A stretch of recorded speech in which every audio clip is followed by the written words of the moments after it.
Now what is happening, so this is the first meiotic division in which a diploid cell has become haploid cell. And what do we call as I told you, the diploid cell in the first meiotic division becomes haploid, is it alright? And what do we call this division as? We call this division as reductional division. Why do we call the it as reductional division? The mother cell had 4 chromosomes. Alright, and see, the daughter cells which are formed have 2 chromosomes. Is it clear? But this is not the end of meiosis. This is just meiosis 1. Is it alright? And each of the 2 cells are formed.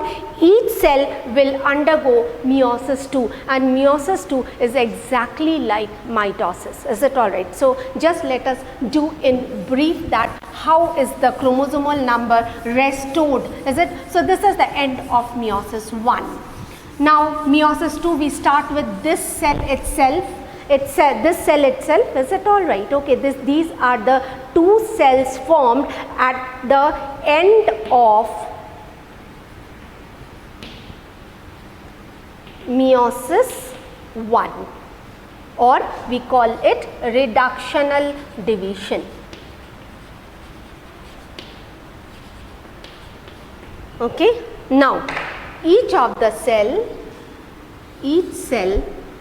just mitosis, is it alright? What will happen? Each cell, okay, the chromosomes arrange themselves on equatorial plane. There are only 2 of them now. Alright, here also the chromosomes arrange themselves on equatorial plane, just mitosis. The chromosomes arrange themselves on equatorial plane, though we don't have to do in such detail, but we have done mitosis, so I am just revising. This is acrocentric, this is metacentric, alright. And then spindle formation occurs. Spindle formation, you know, here spindle formation has taken place here also. This is what is happening here. The spindle fibers get attached. What you have done in mitosis, the spindle fibers get attached. Is it all right? And then what happens? The spindle fibers contract. Is it all right? Dividing the cell. Now the spindle fibers contract, pulling the sister chromatids apart. Is it all right? This is acrocentric, this is acrocentric, this is metacentric, this is metacentric. That means this chromatid is coming towards this side, this chromatid is going towards, you know, same thing what happens in mitosis. Is it all right here? Okay, and these 2 to this side. So here also the same thing. Okay, I'm showing a slight cell furrow which has started appearing. All right, here it is cell furrow. All right, and this will one sister chromatid comes to this side. Okay, the other sister chromatids, of course, one sister chromatid comes to this side, the other sister chromatid goes this side. Here one sister chromatid comes this side and the other this side. Is it all right? Okay, let me show it like this again here, so that you know, let us be more precise. Here it goes like this, you know, this is the spindles are there. What is the main aim? To show that the sister chromatids have separated. All right, here the sister chromatids have separated, and after this the cell furrow deepens. All right, the cell furrow deepens.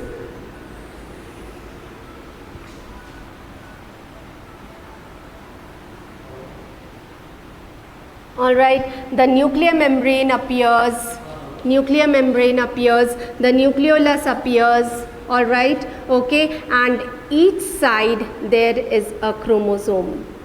You know, uncoiling has started.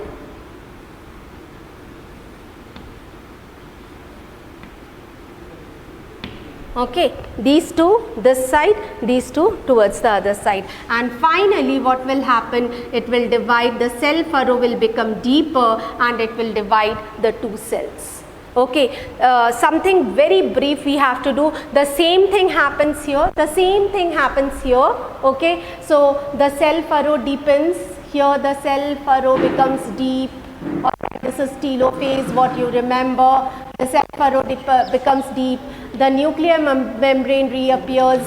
The nucleolus reappears. This is what is present this side, this one, and these two are present this side. Okay, centriole of course are there, and now further it will divide into two. Okay, so what are we finding? This cell is dividing into two cell and this cell is dividing into two cell. So what, two cells? So how many total cells are formed? Total number of cells are 4. If you remember, meiosis started with this homologous pair of chromosome. It started with this, okay,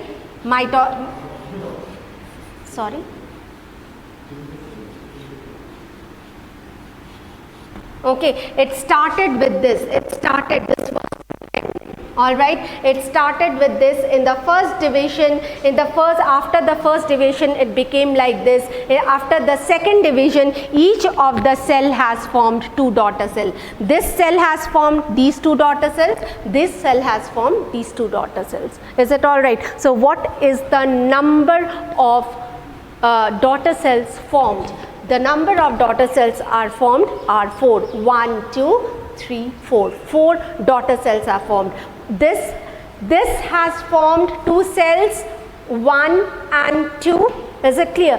This has formed these 2 cells, 1, 2, 3, 4. Okay, and this has formed 5, 6. Is it clear? So what is the total number of cells formed? 1, 2, 3, 4. 4 daughter cells are formed, and remember, each of the chromosome, what you can see, had already undergone crossing over. What is the meaning of crossing over?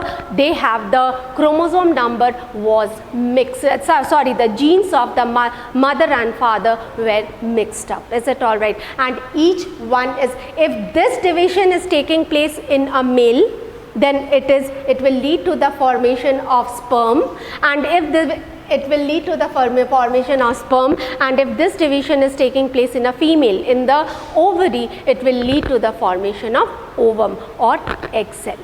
Is it all right? So this is what is meiosis. Is it all right? Meiosis always takes place in the during the formation of reproductive cells. Reproductive cells means the gametes. Is it okay? Now, what we have done, the basic differences between meiosis and mitosis. The last thing I would like to tell you, so, you know, I was repeatedly telling you about genes and all right, okay. So, one more thing about cell cycle. What about cell cycle in meiosis? In meiosis doesn't undergo cell cycle. It starts from G1. If a cell has to, means the cell which will undergo meiosis, it will do G1. You know what happens in G1, then S, then G2, then meiosis 1, that means reductional division, is it all right? And then reductional division, and then equational division. That means meiosis 1 and meiosis 2. This cell, the cells which are formed, they will not start with G1 again. The cells which are formed, why? The cells which are formed at the end of meiosis 2 are either sperm or ovum. If they are fertilized, fine. If they are not fertilized, they die. They do not enter into the cell cycle again. Is it all right? So this is what is meiosis. So what are the basic differences we have seen in mitosis and meiosis? Mitosis always occurs in somatic cells or vegetative cells. Is it clear? Meiosis occurs in the reproductive organ for the formation of reproductive cells, gametes, sex cells, sperm ovum, pollen, male nucleus in pollen grain, female or egg nucleus. Is it all right? So meiosis is completed in, mitosis is completed in one step. Is it clear? And it is always equational, whereas mitosis is completed in 2 steps. Is it all right? The first one is reductional, second one is equational. Okay, mitosis leads to the formation of 2 daughter cells, meiosis leads to the formation of 4 daughter cells. In mitosis, the chromosomal number is restored in the daughter cells. What is the meaning? The daughter cell will have same number of chromosomes as the mother cell. Is it all right? But in meiosis, the number of chromosomes are reduced to half in daughter cells. Is it all right? So these are the basic differences between mitosis and meiosis. Now, I'll give you some assignments which will be uploaded in the school website. You can check. One day I'll give you the questions. You'll solve it by yourself, and the next day I'll give you the answers and you match your answers with it. Is it okay?